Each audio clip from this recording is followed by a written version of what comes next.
Hello, sixth grade artists. Hope you're staying healthy and happy at home.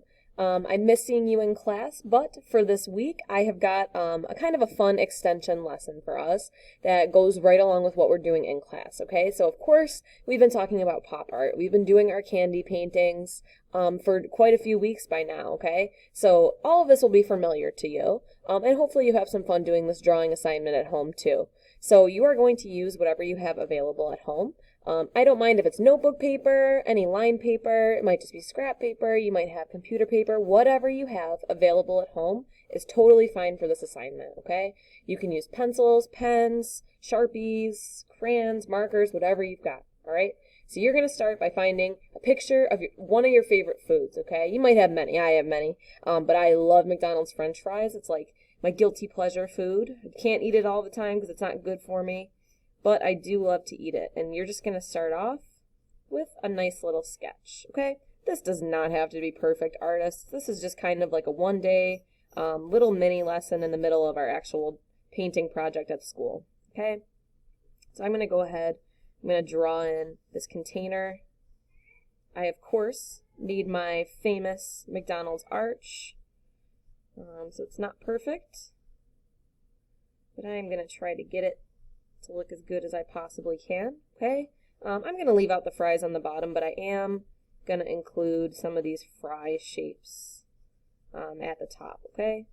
And you can spend as much time on this as you want, okay? So you can really get it to look nice, or maybe you don't have that much time to draw.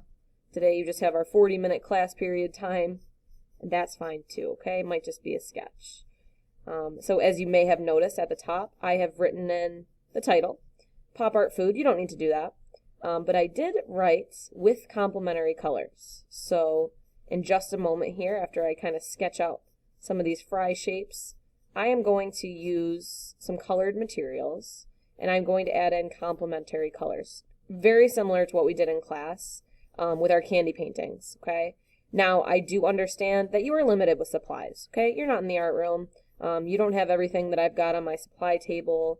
So if you do not have colored materials, that is totally fine, okay? So you don't have to color in your object if you don't have the colored materials, okay? If you do, if you have crayons laying around, anything like that, then yay. Please use them, okay, and color in your sketch, all right? So I'm just doing this really, really quickly. Hopefully you are a little neater than me and you take some time. I have two colors in my food. I've got red, and of course, I've got the yellow fries. Now, I think for this sketch, the majority of what I've got here is probably red. Okay, so when I go into my little background to show complementary colors, I am going to use the complement of red, which of course is green. Okay, now I understand you don't have our handy dandy color wheel here, and I see you guys are commenting on the classroom online. That's awesome.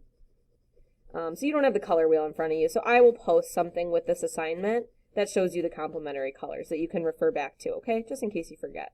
Because I don't expect you just to memorize them. That's why it's nice when you're in class, because you've got that nice color wheel up on the board, and you can always look back at it, okay? And see, what's the complement? So I colored that in red. I would go into my fries, and I won't do all of them, just for the sake of time for this demo. Color those in too, okay? And then I'm going to add my complement color into the background. Now, any colored medium is fine. If you guys have colored pencils, crayons, markers, anything works for me, okay? And if you don't have colored materials at home, of course, I understand. You can just leave me a little private comment when you turn in your sketch photo, and you can just say, hey, Miss Duza, I didn't have colored materials at home, okay? And of course, you're still going to get credit for doing your assignment, all right? So, pretend I am all done. I've got this completely colored in the way I want it. And you can see I'm going to post a photo of my finished one for you guys to look at too. I am going to make sure I sign the bottom so that me as the teacher, when I see your assignment, I know it's your original work. Okay, so sign the bottom. I'm going to write food as my title, and then I'm going to list what materials I used. So I used pencil and crayon for this project. Okay, then of course you're going to take a photo with your Chromebook and post it on the Google Classroom. You can also take a photo with your phone. You can download that Google Classroom app and turn in a photo for this project that way. But whatever you do, do not email me the assignment because although I can see that you did it, I can't give you a grade. Okay, so that isn't very helpful for me. So you want to make sure that you're on the Google Classroom, okay? You're on this Pop Art Food assignment that I will post, and then you are uploading the photo through there, okay? And of course, if you have any questions, you can always email me, artists, all right? So have a great Thanksgiving, and hopefully I will see you soon.